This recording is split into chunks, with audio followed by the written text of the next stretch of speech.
that's not a switch that you can just switch on. You are a complex being. You have your body, you have your nervous system, you have all of your history, all of your emotions, all of your traumas. There's so many facets of you.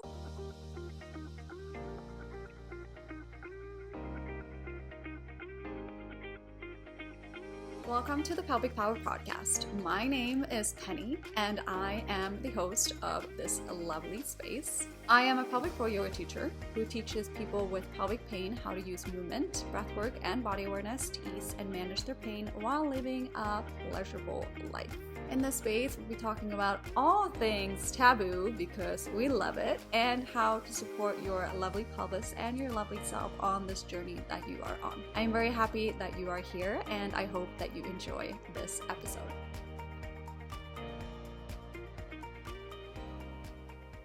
Welcome back to another episode of the Pelvic Power Podcast. I am so happy that you are here today. As I am recording this, I'm about to have my surgery in about 3 weeks, 3.5 weeks. And I'm super excited. And I am going to share more about that in another episode. I'm also going to post an episode once I've had the surgery to see how I'm feeling. It's pretty interesting for me to document it as well. And I know that many of you want to hear about the surgery and what I'm doing. So there's going to be separate episodes on that. But I'm getting a little bit nervous, but I'm also excited. But welcome back to another episode. Thank you for being here. Thank you for being in this space. You have no idea how much it means to me. Today, I thought we'd talk about stress and the impact stress has on the nervous system, on the body, and when it comes to our pain. So, whenever we live with pelvic pain, we've either heard or we've seen it circle around on the internet. Doctors telling us to just relax and have some wine. Relax and have some wine. First off, wine, that is not the best suggestion to actually regulate your nervous system to help with stress. That is you numbing any signals that wants to go to the brain. So I wouldn't recommend having alcohol because it can also create a very challenging relationship with alcohol in itself. So we're using alcohol to try and de-stress from a situation, but instead we're numbing ourselves. And then that's a substance too, right? That you can start to rely on. So that is definitely not something that I recommend. I know that I mentioned on the podcast before that I love wine, I love margaritas, but I have actually decided to stop drinking altogether as of this moment. And I am very proud of myself because I do love a sunny patio with a margarita. Keep in mind, it's February here and it's been the winter. I haven't had any urge of sitting on a patio whatsoever, but I am very proud of myself. And I think that all of this started when I was younger and I wanted to have sex and I would get really, really drunk. And then, yeah, I had sex and not being able to actually be in my body, connected to my body, connected to the sensations that I was going through. And then the next day I would feel like shit. And I used alcohol like a lot like that in my 20s. And then as I grew older, I didn't want to be intimate with someone once I've had alcohol, like just a glass of wine. I was just like, no, I don't want to be intimate with someone because it numbs you out. It makes you feel disconnected from yourself. And that is definitely not going to help with any pain either. Sometimes we tend to disassociate from the body part that we might have pain in. That's not going to help with pain either. We want to increase the awareness of that part of your body so that you can help decrease pain. Just a little side note there on alcohol. We're each on our own journey, but I definitely do not recommend using alcohol to try and quote unquote relax. And then when it comes to the relaxation part, living with pain, it is so fucking complex. And keep in mind what I do. I'm a yoga teacher. I help people that live with chronic pelvic pain. overactive pelvic floor muscles. That's why I'm here.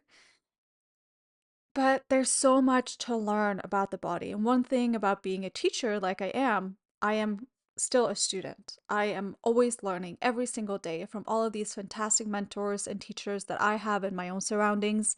And I'm continuing to learn throughout my own practice as well. So it's never about knowing the entire body and all the complexities. Like there's always so much more research, but it also makes it more fun. There's always more to learn. So keeping in mind, when someone tell you that you need to learn how to relax, it is not easy. Like that's not a switch that you can just switch on. You are a complex being. You have your body, you have your nervous system, you have all of your history, all of your emotions, all of your traumas. There's so many facets of you. And we've spoken about this before. It's beautiful that you are in the space that you actually get to do this work, that you get to know yourself on a completely different level. Like, I have so many people in my surroundings that do not understand what I do because they don't have the capacity to understand that, like, when you think about it, we're just little souls walking around in different bodies. Like, we are so much more than just a physical body. We are in this space where I can't even put to words into what we are, but so many people aren't looking at it at that way, in that way. Some people believe in God, some people believe in the universe, the source, whatever you may believe in.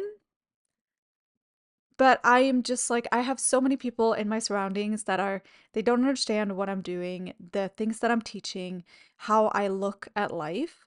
And that's theirs. That's theirs. But also, if I'm going to do the work, I want to surround myself with people that also wants to do the work so that we can, meet together where we need to meet. Anyway, I'm going on a little tangent today. I love the tangents. There is so much more to you than just, you just need to learn to relax. No, you are a human being. You have gone through so many things in your life that are still with you till this day. And if we think about it, going back, you have so much within you that probably isn't yours, that is genetics, that was given to you in your mom's womb, that your mom got from her mom's womb. Like there's so much research doing done on this. What is actually yours? There's so much work to be had. So we're out here, we're living with pelvic pain. Stay with me. I don't know if this is all making sense to you, but we're out here, we're living with pelvic pain. When I look at my pelvic pain, I know that it is so much more than just physical. And I know that some part of it is me holding on to past relationships or stories or trauma that I've been through. And that is something that I continue to work on. It is not just, oh, I need to learn how to relax. We're here to regulate. We're here to feel at peace, serene, but we also need to make that choice that we are willing to do the work, which is the hard part. So I had something happen to me last week, and it's not like a big thing that happened. It was just like an inconvenience in my life, and it was kind of like my own fault. And it gave me a lot of anxiety, a lot of anxiety. And I was crying and I was not feeling it. I was definitely not feeling myself. There was nothing I can do about it. It just happened and it was just life and it was just a mistake. But I had so much anxiety. And my LS was absolutely fucking thriving throughout this. Absolutely fucking thriving throughout this. And once you're going through stressful situations, once you start to pay attention to how this is affecting your body. Sometimes we're not even making those connections. Like this work has taken me years to get to where I'm at. And maybe you're just starting out, but if you're going through stressful situations, if you're in a relationship that doesn't feel aligned, if you have family members that are crossing your boundaries all the time, or if you get annoyed with yourself because you continue to make the same mistake over and over again, the stress from that, how is that impacting your pelvic pain? So there's so many different ways to look at it. Yeah, we're here to regulate, to make ourselves feel more balanced. But also, what in your life is actually affecting your pelvic pain? So, going through the situation, I felt very anxious. I was like, okay, well, there's nothing I can do about it. And I'm gonna ride the wave of this anxiousness right now. I don't like it. I cried a bunch. Crying is good. We like crying, it's a release, letting it go. Instead of bottling up the emotions, they're also gonna become stuck in your body. They're gonna become stuck in your body. So you wanna let it go. Whenever you feel like crying, don't try to push it away. I have so many people that come up to me after my yoga classes and they share and they cry and they apologize for crying. Do not apologize for crying. This is you regulating your nervous system. We're so we're taught to be embarrassed of our emotions when we're feeling something, because like being a kid and you hurt your knee or whatever and you're crying and someone's, oh, she's crying, like that's what we're brought up with, or you're again a kid and your parents are telling you, oh, don't cry, it's not that bad, or like, oh, you're fine, and try to like wipe away the tears. Let people cry, let them feel the emotions instead of them getting stuck in the body. So I try to ride the wave of this anxiety. But then I also try to reach for the things that make me feel happy, joy, more aligned. One of them for me is teaching. I felt really anxious that day. I was gonna go teach. And maybe I don't feel like teaching because I feel really anxious. And also I feel a little bit like a fraud. I feel so dysregulated in my system. I know I'm not a fraud, but these are the emotions again that society is teaching us. I feel so dysregulated. I'm going to go teach a class for 40 people. How am I going to guide them through a meditation? But as soon as I land on my mat and I take a breath for myself before I start the actual class, I feel like I've landed. And sure, it can be hard to pull the energy, to let the energy come forth that I need for those 40 people when I'm feeling dysregulated myself. But once I start doing it, it really starts to heal me. It starts to help me. So as I was going through this anxious wave, my Ellis was just, yeah, it was not having it at all. And it's really interesting to make those connections with your emotional state, what you're going through, and your pain. Have you ever done that? Like, have you actually ever thought about the fact of how your emotional state is impacting your pain? Someone telling you to relax, that is not going to work. We're not here to just relax. You have to get to know your body and yourself. That is what we're doing right here, right now, in this space. So, for example, when I am teaching yoga class, it's so much more than just stretching and relaxing the pelvic floor muscles. It's about you connecting with yourself, learning how to regulate your own system so that you can come to a state of balance, so that you can feel like I got this, so that you can feel like I can carry myself in a sense. That is a lot more easier. That's a lot easier. So much of your stress, your history, your trauma, everything that you've gone through, it is stuck in your body. It is stuck in your fascia. It's impacting your nervous system. Stress impacts your fascia a lot. Like a lot of your stress gets stored in the fascia.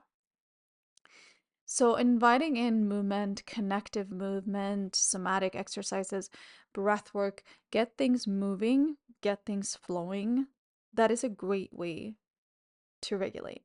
Because when you're experiencing stress and emotions, that impacts your pain, your tissue, your pain sensation, and you need to start working on this. So I was thinking about this morning when I'm about to have my surgery. Okay, I'm gonna have surgery on my vulva, and I know so much more about my body right now than what I did previously. How can I support that part of my body a little bit more with the tools that I'm given? Sure, I'm nervous. I've had 4 surgeries before, and they didn't heal the way that I wanted them to. But now I know so much more. How can I use that to support me? Because the surgery that I'm having is also going to cause scarring, tissue, tissue sensations, and impact my fascia. So, how can I use the tools that I'm given to support myself? I recently had a student that did a surgery for endometriosis, and it was an excision surgery. Hard word for me to say. And she started to implement our myofascial release for abdominal rolling. And she said that it helped her so much because that's what these techniques do. They help to release the fascia, make the fascia glide, slide. If you've ever had surgery, abdominal surgery, C-section, that is a great way. Do some abdominal rolling using your tools to really ease up the scarring, the tissue, to make the body feel better. I feel like there's so many different topics in this episode, and I have no idea what I'm going to name this episode. That's what I'm at right now. I started out with one thing, and then it just went over to another. I feel like that's just my brain. That's just the way the cookie crumbles. Conclusion. Your body is so much more complex than you think. Like, there's so much to be learned about your body and about yourself that can actually help you on your journey. You are worth so much more than just being told you need to learn, you need to relax. How can you learn to relax for you? One of the things that I'm working on right now to regulate my nervous system is to be less on a screen. Like, that is very dysregulating for the nervous system. We don't know how this is impacting us 50 years from now. Like, I'm only 36. What am I going to be like when I'm 80, 86? Because of screens. We don't know. We don't know how that's going to impact us. How is social media impacting us? That is just one thing as well. That is one thing that I'm doing for myself right now to try and regulate, be less on screens. Like, there's so many different ways that you can regulate, that you can slow down, let yourself be bored. That is really regulating for your nervous system. Let yourself be bored. And that is fucking hard. That is so hard. We're always reaching for that next dopamine hit. If you're watching TV and you're just like, you're reaching for your phone, that TV show that you're watching isn't giving you enough of a hit. You need something else, so you're picking up your phone to scroll on TikTok or social media and see how many likes you got or followers you have or any messages or any crushes that you may have that have watched your story. I don't know, whatever floats your boat. But that's a hit that your nervous system needs. You need that hit for you to feel something. And I think that's kind of scary when we start to think about how society is changing. I gave you some things to think about today. Notice what is coming up for you as we're talking about this. Are there any epiphanies for you? Any connections that you can make? And I really invite you to also check in when you're going through pain or you're noticing pain flares. How am I feeling emotionally? What is going on in my life right now? And I also speak from experience because I used to be in a relationship that I wasn't very happy in. And I stayed in that relationship for a long time and I wasn't happy. And I knew that I needed to get out, but I was scared and I didn't know how to. And I didn't know what was going to happen. And that in itself also caused me so much stress and so much pain. And so, really have a think about, without any judgment or without any shame. I just told you that I was in a relationship for a lot longer than I should have been. Without any shame, without any judgment, think about the parts of your life that might be affecting your pelvic pain, that might be causing you stress, that makes you feel dysregulated, not like yourself, not in alignment. And those are hard things to look at too. But have a look at it. If you have any epiphanies, feel free. If you're watching it on YouTube, you can comment under the video. If you are listening on Spotify, feel free to leave a rate and review. I would appreciate it so much. And you can also send me a DM. Send me a DM. Tell me your epiphanies about your life. What are you learning about your body, about your system, and about yourself? Until next time, remember that you are beautiful, you are worthy of doing this work, and I'm so happy that you continue to show up for yourself. Bye. If you love this episode, I will be so grateful if you could leave a rate and review in your podcast app. It would mean so much to me. If you're tuning in on YouTube, feel free to hit subscribe and leave a little comment down below about what you learned about yourself today. Thank you so much, and you have no idea how much I appreciate you for being here.